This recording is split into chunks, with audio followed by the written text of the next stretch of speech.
Notre planète est tellement petite à leurs yeux qu'ils en cherchent de nouvelles. Voici les astrophysiciens Robert Lamontagne et Marie-Ève Naud.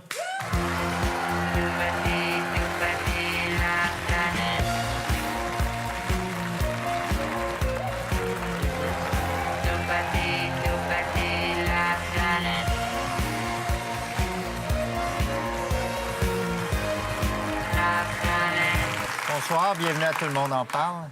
Robert Lamontagne, vous êtes astrophysicien à l'Université de Montréal, membre de l'Institut de recherche sur les exoplanètes et directeur du télescope de l'Observatoire du Mont Mégantic.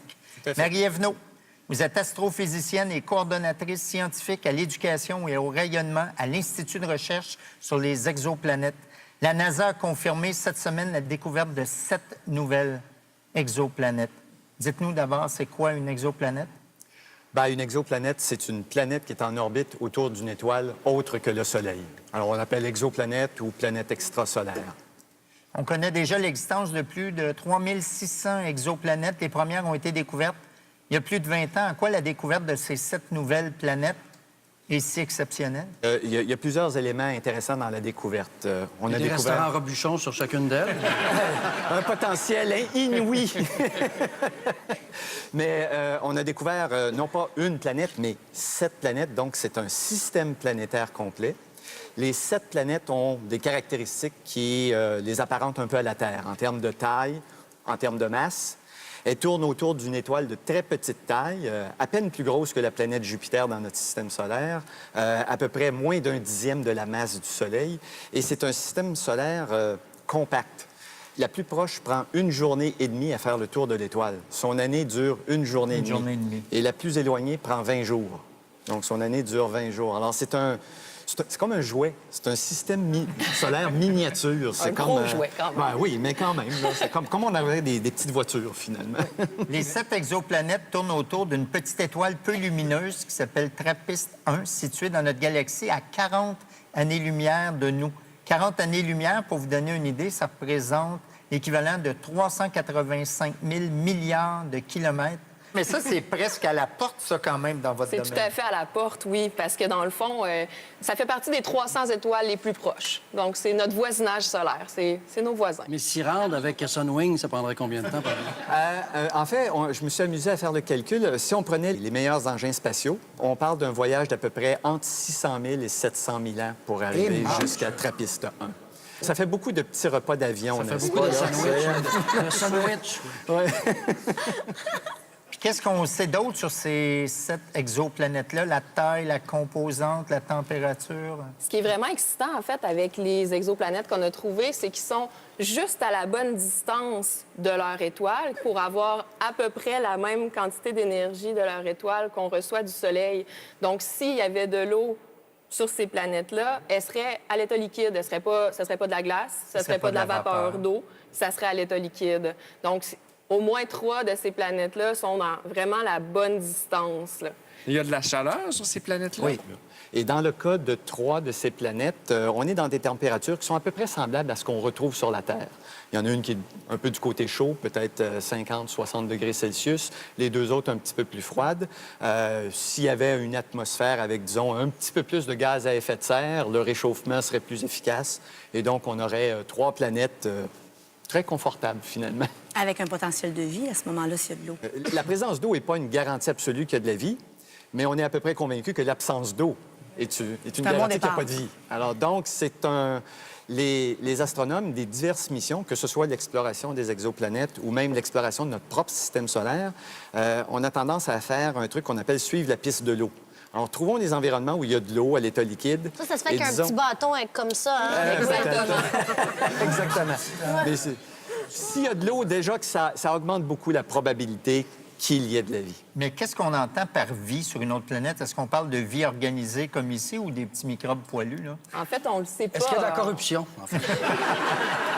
On espère que non. On espère que c'est pas arrivé jusque-là. C'est mais dans le ciel, on c'est le sait parfait. pas. On sait pas c'est quoi. Ça va venir. Non, on sait pas c'est quoi les formes de vie qu'il pourrait y avoir ailleurs. Pour l'instant, on a juste un exemple de planète sur laquelle la vie s'est développée, c'est la Terre. Qu'est-ce qu'il pourrait y avoir au-delà de ça? C'est un mystère. Par contre, on peut élaborer à partir du très faible échantillon qu'on a, une planète, puis se dire que, bien, pendant toute l'histoire de la vie sur Terre, ce qui a dominé, c'est des formes de vie très simples. Quand je parle de simple, là, je parle pas de votre chat ou même d'une fourmi. Je parle de quelque chose d'encore plus Les simple. algues bleues. Des Exactement. microbes. Exactement. Le monde des Ces microbes. formes de vie-là qui sont très tenaces, on le sait. Donc, ils sont capables de s'adapter à une multitude d'environnements. Ils sont Content beaucoup d'avoir dit plus... ça. Oui. Marie-Ève, vous consacrez votre vie à la chasse aux planètes. Pendant vos études de doctorat en astrophysique en 2014, vous avez découvert avec une équipe de l'Université de Montréal l'existence d'une exoplanète. Est-ce qu'on fait un gros party à l'université quand on découvre l'existence d'une exoplanète? Oui, tout à fait. Et à tout quoi à fait. ressemble ce Il y a party? des bouteilles qui s'ouvrent. Oui, mais c'est souvent par étapes, par contre, parce qu'il y a le premier signal où on se dit, hey, il y a quelque chose de vraiment intéressant là.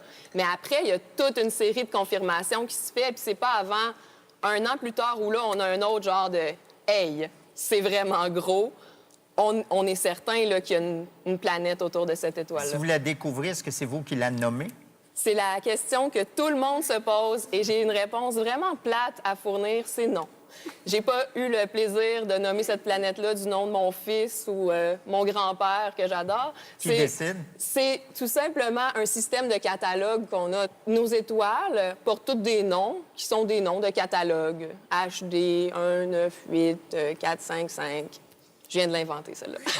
Quand on trouve une planète autour d'une étoile qui s'appelle comme ça, on fait juste ajouter B pour dire que c'est la première planète qu'on a trouvée autour de cette étoile-là. Donc, la vôtre s'appelle comment?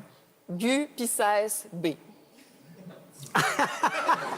C'est cute. Moi, Nous, on jusqu'à tout l'appelle. récemment, R2D2, je trouvais ça poche comme nom. Mais je dirais que Marie-Ève, elle est quand même trop modeste. Les planètes dont on parle depuis le début, les Trappist 1 et les 7 planètes, personne ne les a vues. Gu PSCB, on a une photo. On la voit. Ah ouais? Marie-Ève a une photo. On voit la planète. Vous aviez un bon appareil. C'est Oui, C'est un un- excellent appareil. un petit point lumineux, mais on a une photo de la planète. là. C'est une vraie photo. Mais elle se trouve à être plus proche que Non, les caractéristiques qui font qu'on est capable de la voir par rapport... alors qu'on n'est pas capable de voir celle de Trappist 1 directement, c'est qu'elle est très massive, beaucoup plus grosse grosse. planète. C'est comme une super Jupiter, si on veut. Jupiter, c'est la planète la plus massive dans notre système solaire autour du Soleil. Et celle-là est plus grosse? Elle est plus grosse encore. C'est-à-dire, la taille est à peu près la même, mais elle a beaucoup plus de masse. Trappiste 1, ça, c'est un Belge qui l'a trouvé. Puis c'est à cause de la bière Trappiste qu'il Tout à l'a fait. appelé comme ça. C'est tout à fait pour Ça, ça. lui avait le droit. là. Ouais. Ils ont même fait des suggestions de nommer les planètes avec des noms de bières belges, mais je ne sais pas si ça va passer à la commission de nomenclature de l'Union Je pense qu'on astronomique va pas faire ça internationale. ici. On pourrait avoir la Coors Light 2. Marie-Ève, vous faites la chasse aux planètes à partir d'un ordinateur, tout simplement? Oui, tout à fait. Mais ce qu'on fait, c'est qu'on utilise des télescopes qui sont un peu partout dans le monde, dans les meilleurs sites, les sites qui sont situés sur les montagnes les plus élevées, où est-ce qu'il n'y a pas beaucoup d'eau dans l'atmosphère, où est-ce qu'il y a le moins possible d'interférences pour qu'on voit les étoiles. Et il y en a planètes. sur les satellites aussi? Tout à fait, exactement. Ça, c'est le lieu privilégié pour envoyer un télescope, c'est dans l'espace. Qu'est-ce qui a permis la découverte des 7 nouvelles planètes? Est-ce que c'est 7 ordinateurs? Non, mais c'est un télescope qui est assez modeste, le télescope Trappist, parce que c'est le télescope qui porte le nom nom. de la bière. Trappist, c'est un acronyme un peu, tu sais, ils se sont arrangés pour que ça sonne Trappist, mais c'est Transiting and Planetesimal Small Telescope. Oui, je le savais. Ils ont arrangé ça. Ils ont arrangé ça. Ce télescope-là est assez modeste. Là. Il y a un miroir parce que nous, ce qui nous intéresse, c'est la grosseur des miroirs. Dans ce cas-là, plus ton miroir est gros, mieux c'est. C'est une équipe belge qui a fait la découverte des 7 nouvelles exoplanètes. Pourquoi c'est la NASA qui a fait l'annonce? À cause du télescope Spitzer. Alors, le télescope Spitzer, c'est un espèce de télescope spatial Hubble, mais pour le domaine de la lumière infrarouge, alors que Hubble est, disons, plus performant dans le domaine de la lumière visible, celle à laquelle nos yeux sont sensibles. Alors, le télescope Spitzer, c'est un télescope de la NASA. Et donc, il y avait une équipe de chercheurs associés à la NASA qui ont participé à la découverte. Et donc, la NASA a organiser la conférence de presse. Ils ont un certain talent pour S'approprier créer un le- buzz. Non, mais s'approprier les recherches des autres. Non, c'est Non, du pas du tout. partage. Mais c'est du une équipe partage. internationale qui a fait cette découverte. Il y a des chercheurs d'un peu partout dans le monde, des chercheurs européens, des chercheurs du Royaume-Uni, des chercheurs du Maroc, de l'Afrique du Sud. C'est très souvent des grosses équipes et des équipes internationales qui travaillent ensemble pour faire des découvertes de cette envergure-là. Travailler ensemble, contrairement à la police. C'est ça, mais c'est un milieu où les gens travaillent très bien ensemble, puis ça franchit les barrières culturelles. Contrairement à la police. Il y a évidemment une Il n'y a forme pas de compétition. au sein des équipes, Oui, dans le bien sens de sûr. cette volonté Une de saine vouloir... compétition. Oui, mais tout le monde veut avoir la découverte avant l'autre. Il y a Ah une oui. forme de compétition, mais il y a une collaboration. Entre autres, par exemple, les données qui sont obtenues dans les télescopes, par exemple le télescope Spitzer ou le télescope spatial Hubble, elles sont privées pendant un court laps de temps, 6 mois, 1 an. Elles appartiennent aux chercheurs ou à l'équipe de chercheurs qui en a fait la demande. Puis ensuite, elles deviennent publiques. Vous, moi, n'importe qui peut accéder aux données et les étudier, les analyser, puis peut-être trouver quelque chose qui a échappé à Même quelqu'un si j'avais d'autre. accès aux données, ça ne changerait pas grand-chose. mais- Robert, vous croyez que nous serons en mesure de démontrer si la vie extraterrestre existe d'ici 2025? Une dizaine d'années à peu près, oui. On a un pari. là. J'ai parié beaucoup de petits 10 au cours de ma carrière. Mais là. qu'est-ce qui vous rend si confiant? Par exemple, il y a toute une nouvelle génération de télescopes qui va entrer en opération d'ici peu de temps. Alors, entre autres, octobre 2018, il y a le successeur de Hubble qui s'appelle le télescope James Webb, télescope beaucoup plus gros, optimisé dans le domaine de la lumière infrarouge, avec à bord 4 instruments, dont un est une contribution canadienne. C'est la contribution du Canada à ce projet. C'est l'Agence spatiale qui a orchestré tout ça. C'est un collègue à nous, René Doyon, le directeur de l'Institut de recherche sur les exoplanètes, qui a piloté toute la conception de l'instrument. Et l'instrument va faire 2 choses. Une partie, c'est le guidage fin du télescope, donc s'assurer que le télescope pointe précisément à l'endroit où on veut qu'il pointe puis qu'il ne bouge pas. Et l'autre aspect, c'est un détecteur d'atmosphère de planètes. Alors, on va observer les planètes, on va être en mesure de déceler si oui ou non il y a une atmosphère et même de mesurer la composition chimique de l'atmosphère. Et là, on va chercher des trucs comme, y a-t-il de l'eau? Y a-t-il de l'oxygène? Y a-t-il du dioxyde de carbone? Y a-t-il du méthane? Si on trouve cette composition chimique, ça va ressembler à la Terre. C'est ça qu'on a dans l'atmosphère de la Terre. Et donc, les gaz de notre atmosphère, l'oxygène, le méthane, c'est l'activité biologique qui les a générés. Alors, on ne verra pas la vie directement, mais on va déceler la trace de... Et donc, on pourrait peut-être avoir une indication. Le télescope entre en opération en 2018, test et calibration pendant quelques mois, début des observations quelque part en 2019. Les chercheurs canadiens, entre autres à l'Institut Ouais. chez nous, ont un accès privilégié au télescope parce qu'ils sont les maîtres d'œuvre de l'instrument. Donc, il va y avoir du temps réservé pour nos chercheurs à nous. Et on va avoir les premières données. Qui sait, avec un peu de chance, là, il y a 3 planètes là, dans la zone payante. Il y en a peut-être une qui a de bons numéros. Et 2021, 2022, 2025, qui sait? Est-ce qu'on va pouvoir, je ne sais pas, à long terme, déménager de la planète Terre vers une autre planète similaire? Ça va prendre un peu plus de technologie. Mais l'année dernière, à l'été dernier, il y a eu ce projet qui a été initié par Stephen Hawking et Yuri Milner. Monsieur Milner est un physicien milliardaire. Ça aide. Ça aide un peu. Et il a initié 2 projets, dont un qui s'appelle le Breakthrough Starshot. Il met 100 millions de dollars là-dedans pour développer des technologies qui vont nous permettre d'envoyer des microsondes, donc des mini-satellites, de la Terre jusqu'à l'étoile la plus proche de nous, Alpha du Centaure, Proxima du Centaure, en 20 ans. Ça, c'est vraiment... Au lieu de prendre 100 000 ans, on le ferait en 20 ans. Et donc, c'est assez court. Est-ce que vous avez la conviction, ou à tout le moins l'intuition, qu'il y a de la vie ailleurs dans le cosmos que sur la Terre? Ça demeure un acte de foi, n'est-ce pas?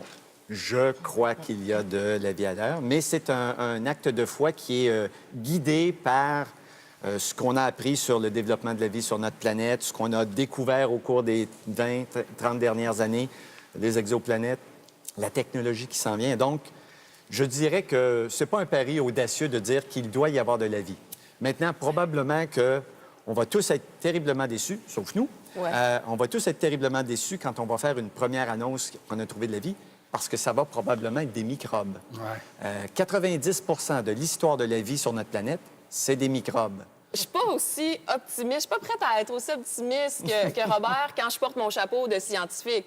En tant que scientifique, tout ce que je peux vous dire, c'est qu'on devrait vraiment continuer à chercher. En tant que Marie-Ève, je suis vraiment excitée par ça, puis je veux qu'on continue. Est-ce que je pense qu'il y a de la vie ailleurs ou non? Votre hypothèse est aussi bonne que la mienne. Est-ce qu'un astrophysicien peut croire aux extraterrestres? Mais tout à fait. Oui. Tout à fait. Tout à fait. Est-ce qu'ils viennent ici? Ça, c'est une autre question. Là. Mais qu'en est-il de ces histoires d'objets volants non identifiés à Mont-Tremblant qu'on voit dans... Ça, c'est des crises de foi. Je vais vous donner un exemple. Puis est-ce OK? qu'on voit derrière Colette Provencher? OK. On a tous une petite machine comme ça. Il y a probablement 7 milliards d'appareils photo dans le monde. Le nombre de photos qui se prennent depuis une décennie, là, ça frôle les 100 milliards de photos par année. OK? Et je dois admettre que quand on fouille sur Internet et qu'on cherche des photos de soucoupes volantes et d'extraterrestres, j'ai toujours l'impression que les photos ont été prises avec un appareil de 1940. C'est toujours flou. Et je me dis, pourtant, tout le monde a un appareil photo. Comment ça se fait qu'on n'en a pas une bonne? Et Puis il y a des milliards de photos de petits chats sur Internet. oui, ça. exactement. Puis on n'a pas de planète. Donc, vous croyez à rien de ça? là? Bien, c'est-à-dire que la On vie est sceptique, extraterrestre, oui, mais la vie extraterrestre qui voyage vers nous, ils ont le même problème que nous, là, n'est-ce pas? Je veux dire, les distances sont les mêmes pour eux. Ils ont Donc, les il n'y a mêmes pas de contraintes. reptiliens sur la Terre, là. Oui, apparemment. Non. Il y a un élément que j'aimerais rajouter sur ce que Marie-Ève disait. Là, on parlait de est-ce qu'on pense qu'il y a de la vie et est-ce qu'on va la détecter. Il y a quelque chose d'absolument fascinant là-dedans. La question « sommes-nous seuls dans le cosmos? Y a-t-il de la vie ailleurs? » C'est une très vieille question. Elle existe depuis l'Antiquité. On peut trouver des textes de philosophes grecs qui parlent, qui discutent, qui s'interrogent là-dessus. Ça a été une question philosophique pendant une partie de l'histoire de l'humanité. Ça a été une question théologique pendant le Moyen Âge. Et depuis environ 50 ans, c'est un problème scientifique. Et la beauté de la chose, c'est que la technologie est rendue à un point tel que nous aurons les outils nécessaires pour répondre à la question. Nous serons les premiers dans toute l'histoire de l'humanité à le savoir. Il y a quelque chose de... Moi ça me renverse toujours. Il y a des étoiles dans les yeux de plein de C'est- monde. Là. c'est- On vous comprend. c'est- On se sent comme ça. Mais vous êtes deux beaux passionnés, cela dit. C'est le fun de vous écouter. On adore Ben ce ouais, qu'on ça fait. paraît. On en mange. C'est le plus bel emploi. C'est un plaisir de vous recevoir dans Tout le monde en parle. Merci à vous deux. On revient tout de suite après la pause. Pas besoin d'être là.